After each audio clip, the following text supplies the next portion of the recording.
আজ তাল ক্ষীর বানাবো, তার জন্যই তাল তাল নিয়েছি।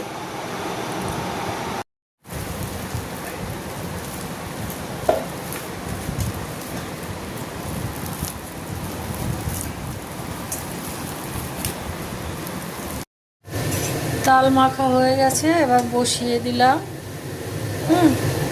আস্তে আস্তে হোক, পরে দুধ দেব।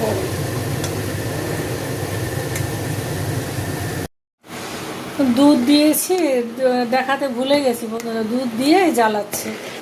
তারপর ভালো করে জাল হবে, একদম কমিয়ে ফেলতে হবে, জ্বালিয়ে জ্বালিয়ে তারপরে তাল ক্ষীর হবে।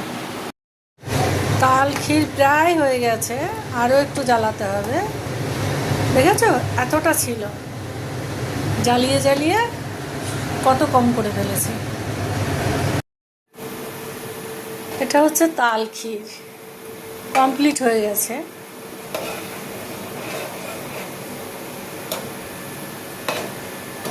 দেখেছেন কত সুন্দর, এরকম করে একদিনকে বানিয়ে খেয়ে দেখবেন, ভীষণ ভালো লাগে।